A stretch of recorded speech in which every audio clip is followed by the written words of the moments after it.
Hello, everybody. Welcome to Wake Up and Smell the Tauntaun. I am your host, John Maffio. It's been a while since the last Star Wars episode, since the last Tauntaun episode. Some things have happened. Some big things have happened.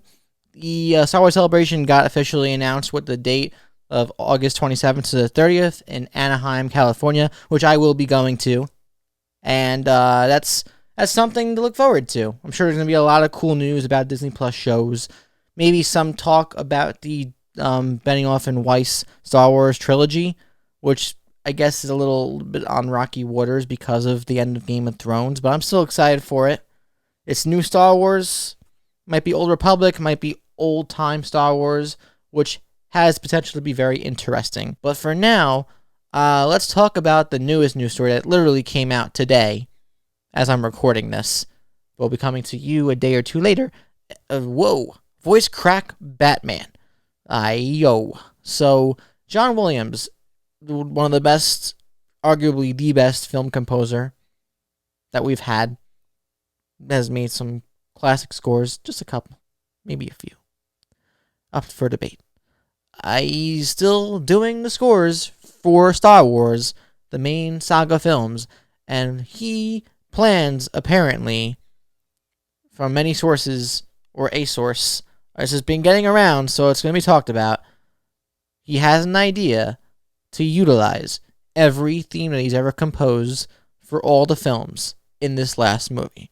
So yes, that includes the classic trilogy scores, the love theme for Han and Leia, the Binary Sunset theme, and then you have the prequel movies, Across the Stars, our Hayden Christensen, I just called Anakin Skywalker Hayden Christensen, and Natalie Portman, Padme Amidala's theme, Battle of the Heroes, Duel of the Fates. We're going to get all that.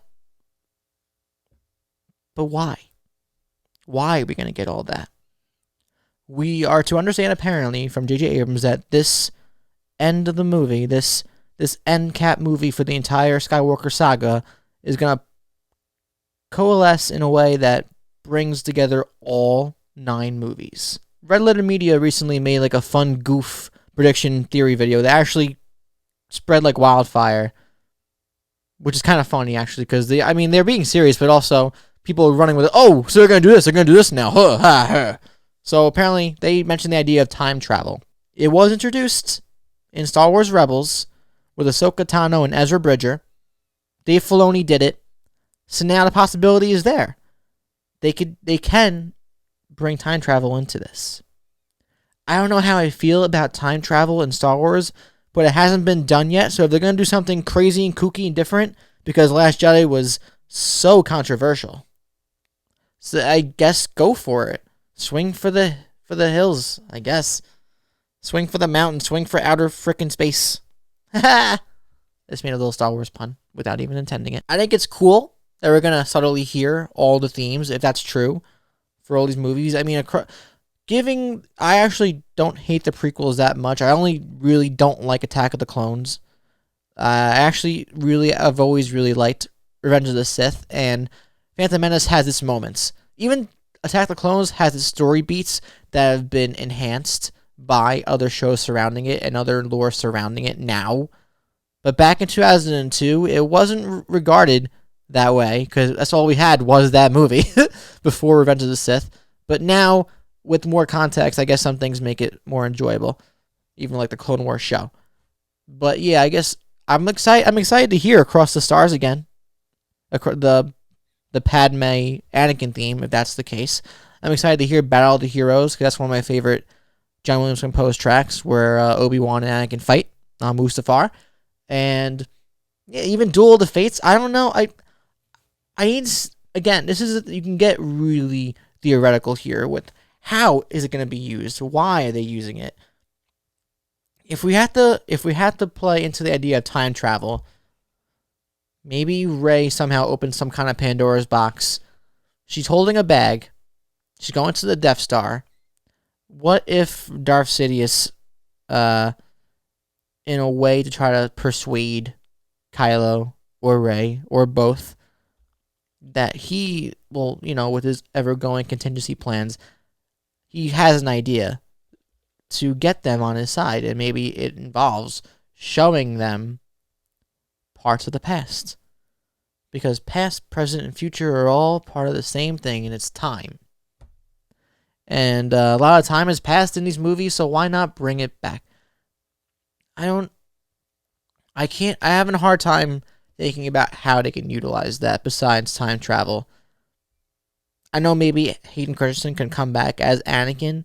I still don't like, though, by the way, that in Return of the Jedi, George Lucas decided to take away the original actor of older Anakin in the Darth Vader suit and replacing it with Hayden Christensen. Because why?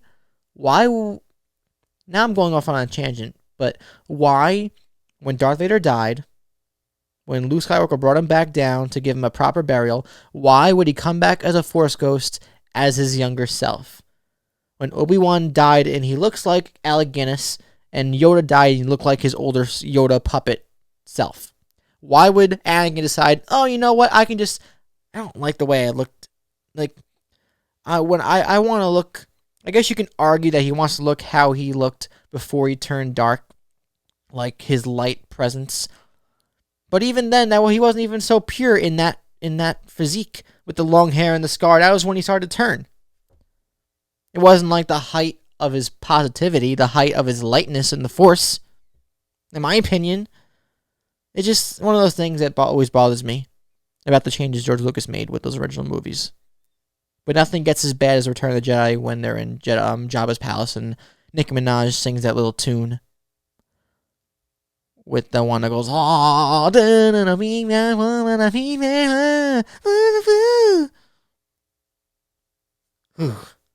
but yeah, I think it's cool.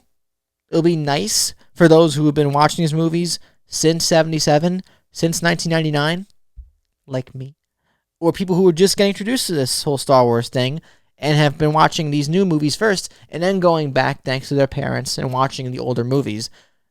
We can all appreciate how far we've come with Star Wars, musically speaking, with one of the best composers of all time, showing us in a way that juxtaposed with visuals that are telling another story, bring something emotional together. Still have no idea what's happening. I mean, apparently rumors are we're getting another Star Wars Rise of Skywalker trailer before this month is over. I think it's still too early. I mean, judging by how we've gotten trailers in the past with these past two Star Wars movies, we shouldn't be getting a second trailer until September or October. Mainly, more realistically, in my opinion, October, with like Monday Night Football or something. Because if I'm not mistaken, the last two final trailers came out during Monday Night Football. So we'll have to see. But again, there's so much theories, and Last Jedi ended on such a conclusive note that really the floodgates are open for anything to happen, which is cool. But at the same time, it's dangerous. I'm sure there's a lot of pressure on JJ to do something, but apparently JJ's just going to go off the hinges and do something bonkers. So I guess time travel does kind of make sense if that actually does happen.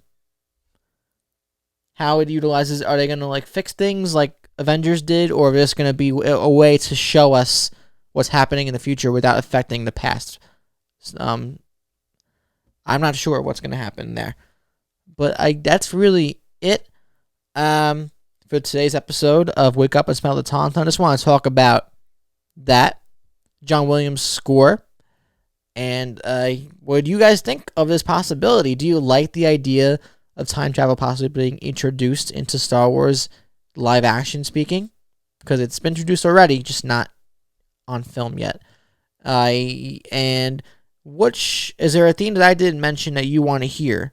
If he's really using every major theme he's utilized in all these movies, is there one that I didn't mention from the prequels or even the original trilogy that you want to hear? Like maybe we did hear a little bit of Yoda's theme in The Last Jedi, but am I thinking of anything else? Do you want to see?